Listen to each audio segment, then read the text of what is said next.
Assalamualaikum warahmatullahi wabarakatuh. Alhamdulillahi rabbil alamin. Wassalatu wassalamu ala asrafil mursalin Sayyidina Muhammad wa ala alihi wa sahbihi ajma'in. Amma ba'du. Rabbi israhli sadri wa yassirli amri wahlul 'uqdatam min lisani yafqahu qawli. Baiklah, kali ini kita akan membahas ayat 103 dan 104 dari surat An-Nisa. Adapun terjemahan dari ayat 103 surat An-Nisa adalah sebagai berikut. Artinya, selanjutnya, bila kamu telah menyelesaikan sholatmu, ingatlah Allah ketika kamu berdiri, pada waktu duduk, dan ketika berbaring. Lalu, bila kamu telah merasa aman, maka laksanakanlah sholat itu sebagaimana biasa. Sungguh, sholat itu adalah kewajiban yang ditentukan waktunya atas orang-orang yang beriman. Selanjutnya dalam ayat 104 surat An-Nisa, terjemahannya adalah sebagai berikut.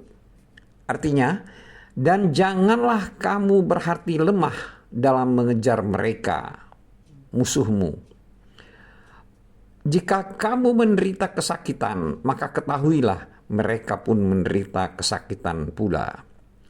Sebagaimana kamu rasakan, sedangkan kamu masih dapat mengharapkan dari Allah apa yang tidak dapat mereka harapkan. Allah Maha Mengetahui, Maha Bijaksana. Terkait dengan dua ayat di atas, yaitu ayat 103 dan 104 surat An-Nisa, Allah Ta'ala memerintahkan agar banyak berzikir setelah sholat khauf. Meskipun zikir tersebut telah disyariatkan dan dianjurkan setelah sholat lainnya, akan tetapi berzikir setelah sholat khauf lebih ditegaskan lagi karena di dalamnya terdapat peringanan pada rukun-rukunnya, rukhsah untuk bergerak maju mundur di dalamnya, dan perkara-perkara lain yang tidak didapat di selain sholat khauf. Sebagaimana Allah Ta'ala berfirman yang berkaitan dengan bulan-bulan haram, yang artinya, maka janganlah kamu menzalimi dirimu dalam bulan yang 4 itu. Maksudnya bulan-bulan haram. Itu ini adalah surat At-Taubah ayat 36. Di sini maksudnya adalah meskipun berbuat zalim pada diri sendiri dilarang di selain bulan-bulan haram, akan tetapi pelarangan berbuat zalim di bulan-bulan haram itu lebih ditekankan lantaran kehormatan dan kemuliaannya yang begitu besar. Oleh sebab itu Allah Ta'ala berfirman yang artinya, maka apabila kamu telah menyelesaikan sholatmu, ingatlah Allah di waktu berdiri, di waktu duduk, dan di waktu berbaring. Surat An-Nisa ayat 103. Jadi dengan kata lain, maksud dari ayat 103 surat An-Nisa ini adalah dalam setiap kondisi kalian. Selanjutnya, Allah juga berfirman, artinya, kemudian apabila kamu telah merasa aman, ini adalah kalimat dari ayat 103 surat An-Nisa. Maksudnya adalah bila kalian telah merasa nyaman, rasa takut telah hilang, dan masing-masing telah merasa tenang dan tentram. Selanjutnya firman Allah Ta'ala dalam ayat 103 tersebut dilanjutkan, yaitu yang artinya, maka dirikanlah sholat itu sebagaimana biasa. Jadi maksudnya adalah sempurnakanlah sholat dan dirikanlah sebagaimana yang telah diperintahkan kepada kalian dengan batasan-batasannya, kehusuannya, rukuknya, sujudnya, dan semua perkara sholat. Sedangkan firman Allah dalam kalimat lain pada ayat 103 surat An-Nisa ini, yang artinya sesungguhnya sholat itu adalah fardu yang ditentukan waktunya atas orang-orang beriman. Jadi maksud dari kalimat dari ayat ini, Ibnu Abbas radhiyallahu anhuma berkata, yaitu diwajibkan, itu maksudnya. Adapun Ibnu Mas'ud radhiyallahu anhu berkata, sesungguhnya salat itu memiliki waktu seperti waktu haji. Begitu pula halnya yang diriwayatkan oleh Mujahid, Salim bin Abdullah dan selain mereka berdua.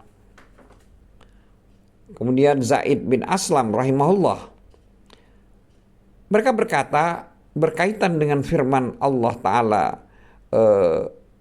dalam surat An-Nisa ayat 103, yaitu pada kalimat ditentukan waktunya. Maksudnya sini adalah teratur. Maksudnya adalah setiap kali lewat pada satu waktu, maka waktu yang lain pun akan datang. Sedangkan firman Allah pada ayat 104 surat An-Nisa yang artinya janganlah kamu berhati lemah dalam mengejar mereka, yaitu musuhmu. Di sini maksud dari ayat ini adalah janganlah kalian lemah dalam mengejar musuh kalian, bahkan bersungguh-sungguhlah kalian dalam menghadapi mereka. Perangilah mereka dan awasilah mereka di setiap penjuru. Adapun firman Allah dalam ayat 104 surat An-Nisa yang artinya jika kamu menderita kesakitan maka sesungguhnya mereka pun menderita kesakitan pula sebagaimana kamu menderitanya. Jadi maksud dari kalimat pada ayat 104 ini adalah sebagaimana kalian, jika kalian menderita duka dan kematian, maka demikian pula terjadi pada musuh kalian, yaitu mereka. Sebagaimana Allah Ta'ala berfirman, yang artinya jika kamu pada perang Uhud mendapat luka, maka mereka pun pada perang Badar mendapatkan luka yang serupa. Surat Ali Imran ayat 140. Selanjutnya dalam ayat 104 surat An-Nisa yang sedang kita bahas ini, yaitu firman Allah yang artinya sedang kamu mengharap daripada Allah apa yang tidak mereka harapkan. Jadi di sini maksudnya, artinya, maknanya bahwa kalian dan mereka sama dalam perkara yang menimpa kalian. Juga mereka berupa luka dan kematian. Akan tetapi kalian ada harapan, yaitu mengharapkan pahala, mengharapkan pertolongan dan kekuatan dari Allah Subhanahu wa Ta'ala. Sedangkan mereka tidak ada mengharap seperti itu. Tidak ada pengharapan sesuatu apapun dari hal tersebut. Sehingga dengan demikian kalian akan lebih layak berjihad daripada mereka. Dan lebih besar semangatnya dalam hal menegakkan dan meninggalkan kalimat Allah Ta'ala.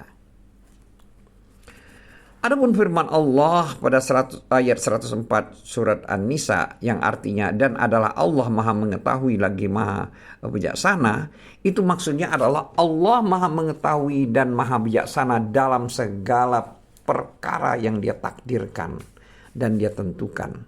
Juga dalam hukum-hukum kauniyah dan syariah yang Dia perjalankan dan Dia berlangsungkan.